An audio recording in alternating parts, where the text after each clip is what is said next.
Friends, जय माता दी। कैसे हैं आप सभी? आशा करती हूँ आप सभी बहुत अच्छे होंगे। स्वागत है आप सभी का मेरे चैनल पर एक नए ब्लॉग में। और अभी ब्लॉग की शुरुआत मैं कर रही हूँ शाम के टाइम से।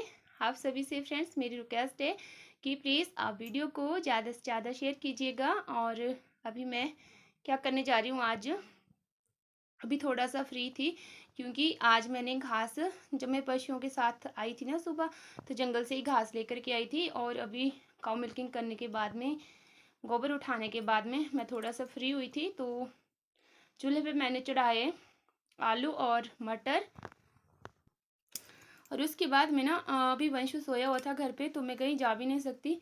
और मम्मी थोड़ा टहलने के लिए सड़क में चले गए, तो मैं क्या करूँगी, आज मेरे पास ना जो हमारे घर पे बची हुई बोरियां होती है, कई बार राशन की आती है, डिपो से आती है, और हमारे पास जो हम कामधेनु से फीड लेते हैं उसकी है, तो बहुत सारी बोरियां हो चुकी थी मेरे पास इकट्ठी। मैंने क्या सोचा कि ना इनको फाड़ के मैं कुछ बना देती हूँ, बैठने के लिए काम आता है, क्योंकि हमारे यहाँ पे ना बना देते हैं जिससे तिरपाल टाइप, और फिर अच्छा होता है।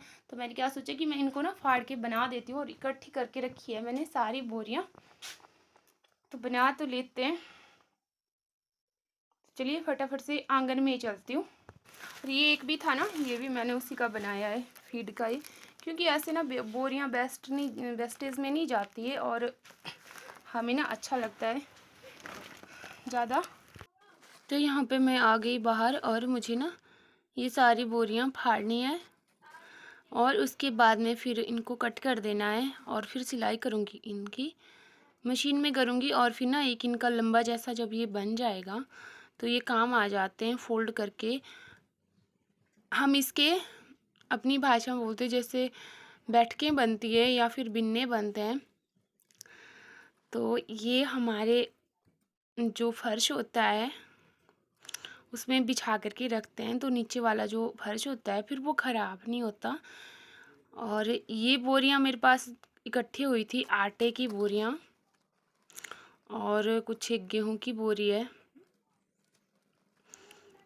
पर जब ये ज़्यादा पुरानी हो जाती है ना, तो फाड़ने के लिए बहुत मुश्किल हो जाती है इनकी, क्योंकि ये फटती नहीं है फिर ऐसे आसानी से। और जब एक साइड से फट जाए ये, तो फिर इनमें आसानी से धागा निकल जाता है। यहाँ पर मैंने जो वीडियो है उसकी स्पीड को थोड़ा सा बढ़ा दिया है। और वैसे मुझे फुर्सत नहीं लगती, टाइम नहीं लगता, बड़ी मुश्किल से कभी कभार टाइम लग जाता है, तो मैं खाली नहीं बैठती। अभी खाली क्या बैठना था घर में, क्योंकि घास वगैरह जो भी था मेरा सारा काम हो चुका था शाम का। फिर मैंने शाम का झाड़ू लगाया, और उसके बाद में मैं यही काम करने लगी कि चलो यही कर लेते हैं, तो ये भी निपट जाएगा। और अभी इनमें ना जैसे जैसे मुझे टाइम लगता रहेगा वैसे वैसे मैं थोड़ी थोड़ी सिलाई इसमें देती रहूँगी, और एक दिन फिर ये बन करके तैयार भी हो जाएगा। क्योंकि सिलाई करने के लिए हमें टाइम चाहिए होता है बैठने का। मेरे पास ना बहुत कम टाइम होता है, जो भी होता है अच्छा होता है, अपने हिसाब से मैं निकाल लेती हूँ। और पहले ना, आजकल बरसात के टाइम में हमसे ना ऐसे काम करवाते थे कि ये करो वो करो, बोरियां ये फाड़ो, ये नहीं करना, ये वो नहीं करना। क्या चाहिए, क्यों आई घर में हैं? अब चल चल उल्टे पाँव वापस चल, और तू भी चल, निकल ले फटाफट।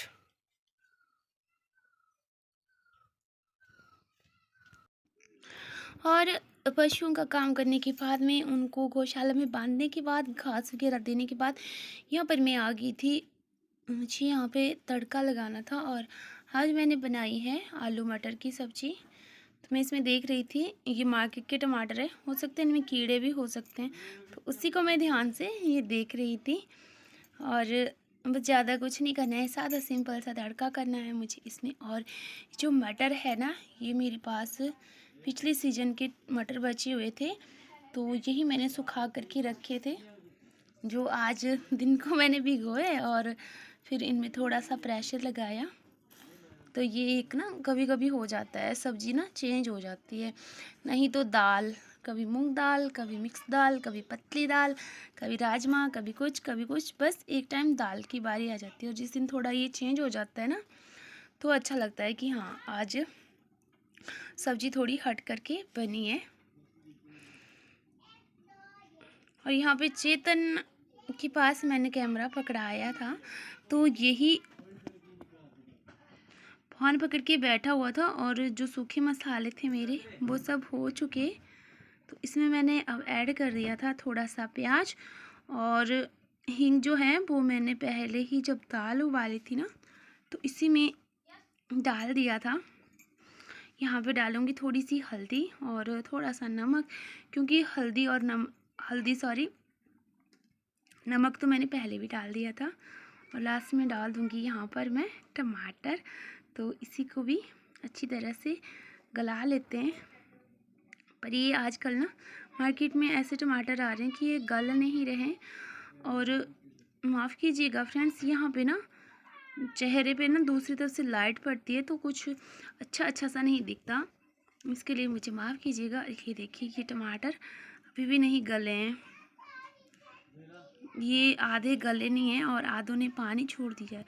तो आलू मैंने ना ऐसे ही चूरा चूरा किया था, काटे नहीं थे, बस जल्दबाजी में लगी थी तो हाथ से ही मसल दिए, क्योंकि कुछ एक ना हमें गाढ़ी ग्रेवी के लिए भी चाहिए थे। और उबले हुए दाने मैंने इसमें डाल दिए। इस तरह से हरी मटर डाल देते हैं ना, इसी तरह से मैंने भी मटर भी डाल दिए। और लास्ट में मैंने ऐड कर दिया इसमें दाल का पानी, जो भी दाल का पानी था उबला हुआ। सच में बहुत टेस्टी बने थे, बहुत ही यमी। तो आइएगा फ्रेंड्स, आप सभी भी हमारे साथ में कर लीजिए डिनर। आलू मटर चावल और मैंने थोड़ी सी बनाई है चपाती यानी कि रोटी। तो आ जाइए आप सब हम मिल कर के खाना खाते हैं, कितना अच्छा लगता। फ्रेंड्स आज का है ये, आज सुबह का, और आज है बुधवार 20 जुलाई और आज सुबह ही लगी है बारिश और धुंध के साथ में बहुत भारी बारिश हो रही है आज। और टाइम हुआ है अभी सुबह के 7:15। तो जिस टाइम ना बारिश सुबह ही हो जाती है तो फिर सारा दिन बेकार हो जाता है, यानी कि हमारा जो काम होता है ना वो रुक जाता है। क्योंकि अभी हमने पशुओं का करना था, गोबर बाहर फेंकना था जा कर के, तो खाली हमने गोबर फेंका है और पशुओं का कुछ भी काम नहीं हुआ है। देखिए कितनी खतरनाक तेज़ बारिश लगी है ना, और यहाँ पे बारिश लगी है और वहाँ पे देखिए नल अभी सूखे का सूखा पड़ा है, पानी का कोई नामो निशान नहीं है। आज तीसरा दिन है और तीसरे दिन भी पानी नहीं आया है। मैं चली थी बॉडी के पास पानी लाने पर नहीं जा पाई क्योंकि तेज़ बारिश लग पड़ी और नाम लिया और हाजिर हो गया पानी। ये देखिए बिल्कुल थोड़ा सा आने लग पड़ा, क्योंकि 7-7:15 बजे का टाइम ना पानी आने का होता है। और ये देखिए चारों तरफ मौसम धुंध वाला, बरसात का मौसम। बारिश होने के बाद में मौसम एकदम से साफ़ हो गया और हालांकि धूप तो अभी नहीं निकली है, पर ये जो हल्की धूप होती है ये बहुत तेज़ लगती है, खासकर आजकल बरसात के मौसम में। और कितना प्यारा लग रहा है ना, ये देखिए खूबसूरत सा नज़ारा। और अभी टाइम हुआ है दोपहर के 11:15 के करीब का टाइम है और मैं चल पड़ी हूँ पशुओं को घास लाने, क्योंकि आजकल के मौसम में ना जितनी भी घास काटें उतनी कम होती है और हमें उठाने के लिए दिक्कत हो जाती है, क्योंकि भारी होती है हरी घास। बस और लाते ही रहते हैं, ढोते रहते हैं, तो ज़्यादा जल्दी भी हो जाती है। बस 10-15 मिनट लगेंगे काटने के लिए मुझे। तो चलती हूँ मैं अपने खेतों की तरफ। क्या किया मैंने, ओट के लिए ना छतरी बना ली कैंथ के पेड़ की, क्योंकि मुझे लगता है खाली जाना पड़ेगा यहाँ से। ये देखिए कितनी ज़ोर से हवा और तूफ़ान चलने लगा। और कल मुझे ना मेरी बहुत ही प्यारी सी मेरी एक फ्रेंड है, उसका फ़ोन आया और जैसे ही मुझे उसकी कॉल आई ना तो मैं पहले तो हैरान रह गई, क्योंकि मेरा जब से ना हम क्लासमेट थे और जब से हमारा स्कूल छूटा उसके बाद में हमने सिलाई सेंटर का कोर्स किया था साथ में। फिर उसकी शादी होगी और मेरी भी होगी। उसके बाद में ना हमारे बीच में मतलब बातें ऐसी नहीं होती थी, फ़ोन पे नहीं होती थी। तो कल उनका ना अचानक से फ़ोन आया, तो मुझे बहुत दुख हुआ, बहुत ही दुख। और उन्होंने अपने बारे में जो भी कहा, सच में मेरी होश उड़ गए। ऐसा क्यों कहा होगा और क्या दिक्कत होगी उनको, क्या मजबूरी रही होगी उनकी, भगवान जाने। पर वो कह रहे थे कि प्लीज़ आप ना मेरी हेल्प कर दो, पर मैं माफ़ कीजिएगा, मैं नहीं इस तरह से आपकी हेल्प कर सकती हूँ। क्योंकि होता ही है ना, हम सोशल मीडिया पे कुछ भी बोलते हैं तो जो आगे की जो हमारी ऑडियंस होती है वो एक एक बात हमारी नोट करके रखती है। और ऐसे में ना जो हम शब्द अपने मुंह से बोलते हैं वो फिर कैच कर लेते हैं और बाद में कहीं वो हम पर ही भारी पड़ गए। तो हमें ना सोच समझ करके ही बोलना चाहिए, जो भी बोलना चाहिए। तो मुझे माफ़ कीजिएगा बहन, मैं आपकी इस बारे में कुछ भी मदद नहीं कर सकती हूँ। अगर आप चाहें तो आप आजकल बहुत सारे ऐसे तरीके हैं जिनकी आप मदद ले सकते हो। आप कोर्ट में जाइए, पुलिस स्टेशन में जाइए या फिर महिला आयोग जाइए, क्योंकि हमारे लिए ही हर एक कानून बने। और औरत का हक भी होता है अपने हक के खिलाफ लड़ाई लड़ना। अगर हम गलत सहन कर रहे हैं ना तो वो भी एक अत्याचार है। आखिर हम क्यों कब तक ऐसे अत्याचार सहन करते रहेंगे। और मैं कुछ नहीं कर सकती हूँ, मुझे माफ़ कीजिएगा। हाँ, हो सके तो मैं तुम्हारे साथ में हूँ, पर हो सके तो मैं यहाँ पे तुम्हारे बारे में कुछ नहीं बोल सकती हूँ यार। तो मुझे जहाँ साथ ले जाना चाहो मैं वहाँ चल पड़ूँगी, पर मैं अपनी वीडियो के माध्यम से मैं किसी को भी ठेस नहीं पहुँचाना चाहती हूँ, ना तुम्हें ना तुम्हारी फैमिली को।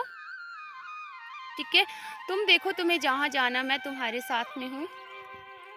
और ख़ासकर उन लोगों से कहूँगी यानी कि जिससे आपने शादी की है कि शर्म आनी चाहिए तुम्हें। अगर अपनी बीवी को पाल नहीं सकते ना, नहीं निभा सकते रिश्ता, तो फिर शादी क्यों की? क्यों? आखिर क्यों औरत को क्यों सहन करना पड़ता है ये सब? क्यों शादी की थी आपने? अगर आप जिम्मेदारियां नहीं उठा सकते हैं तो क्यों शादी की थी? और आखिर कब तक ऐसी लाचारी हमारी जो देश की औरतें हैं वो सहती रहेगी? फिर भी मैं बहन तुम्हारे साथ में हूँ और अगर मैं कुछ नहीं कहूँगी, ठीक है, बाकी जो मुझसे हो पाएगा मैं ज़रूर करूँगी। मैं तुम्हारे साथ हूँ और आगे का जो भी तुम्हें स्टेप लेना होगा सोच समझ के लीजिएगा, क्योंकि ज़िंदगी में ना फैसले बार बार नहीं लिए जाते हैं। ठीक है, और हमें रिश्तों की कदर करनी चाहिए, ये बात सही है, पर जहाँ पे रिश्तों की कदर ही ना हो वहाँ पे रिश्ते निभाने भी नहीं चाहिए। ये बात भी सच है। क्या आप लोग भी मेरी इस बात से सहमत हो? अपनी राय ज़रूर दीजिएगा कमेंट बॉक्स में कमेंट करके। इसी कामना के साथ कि आप सभी लोग खुश रहें, मस्त रहे, आपका आने वाला हर एक दिन अच्छा बीते। आज के ब्लॉग की यहीं पे एंड करते हैं। जय माता दी।